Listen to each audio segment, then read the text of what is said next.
If you've ever been disappointed by the path your life has taken, then you are going to love Heather Avis. She and her husband faced heartbreaking infertility, but little did she know it was the beginning of a great adventure. She joins me from Southern California by Skype. Heather, thanks for joining me. Thank you. It's such a pleasure to be here. You know, I love your story because, like a lot of people, you thought you'd have the kind of storybook life you experienced growing up, but that doesn't happen for many of us, does it? What happened to you?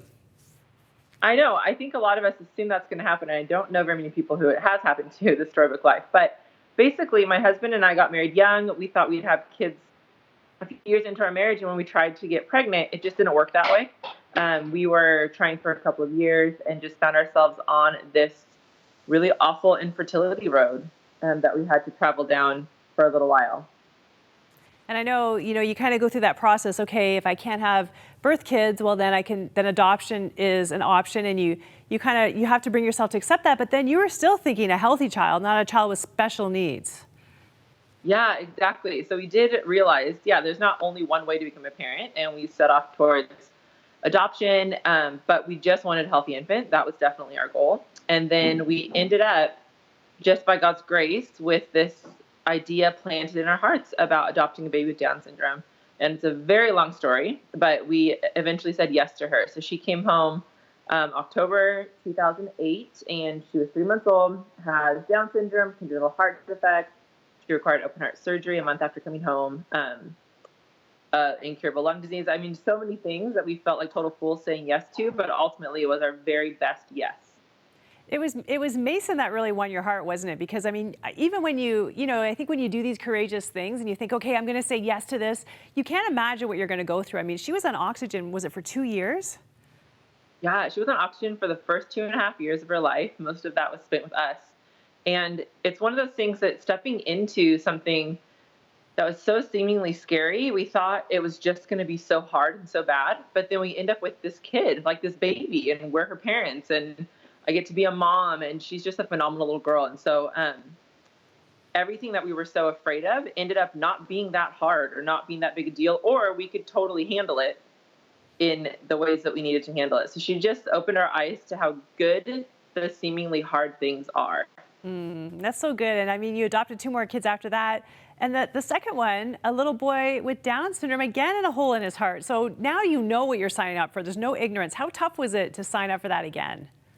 You know what? I think people would assume that it wasn't hard, but it was hard. It was hard to say yes to that. I think because our lives had changed so drastically. So when we brought our first daughter home, the idea of being in a hospital for days at a time, that seemed doable because it was my husband and I. And so when we said yes to adopting our son, it was this idea of like, what do we do? How do I raise 2 kids and go through open heart surgery?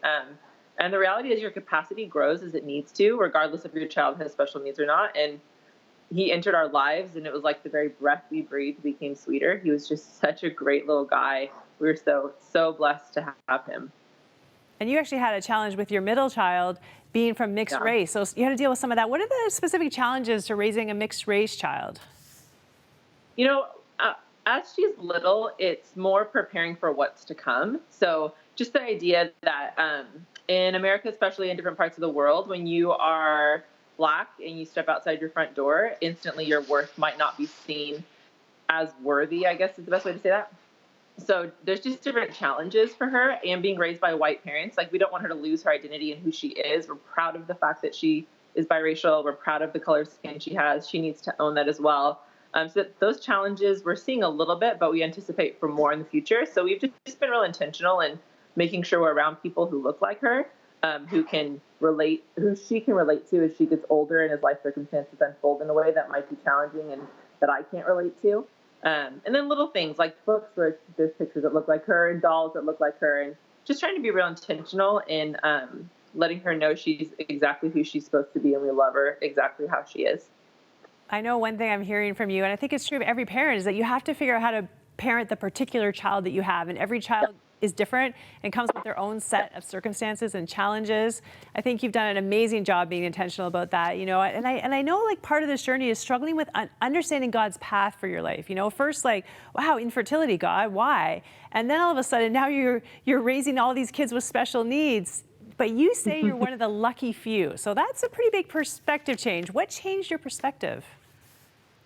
The thing that changed it is living it. I mean, you can't know what you don't know, and a lot of times the unknown is terrifying. And so we found ourselves just kind of catapulted into these worlds that we never thought we'd be in, and that we were trying so hard to avoid. And then we're there, and it's incredible. It's beautiful, and there's so much worth and value, and it's all by God's grace that we get to be in that. And so we just discovered God's goodness in ways that we would have missed out on had we not traveled down the harder path. And so we feel really, really lucky for that. That's so beautiful. Just in a few seconds here, if someone was thinking about taking on a special needs child, particularly Down syndrome, what's your best advice? Do it. My best advice is do it, especially if it's already on your heart. It is going to be so much more quote unquote normal than you ever could have imagined. And your life is going to be so much richer than you ever could have imagined. You will not regret it. You have such a beautiful spirit. I've absolutely loved talking to you. Thanks so much for joining us. Thank you for having me. If you want to find more about Heather's story, you can pick up her book, The Lucky Few, or follow her on Instagram at Macy Makes My Day. More 100 Huntley Street to come. Stay with us.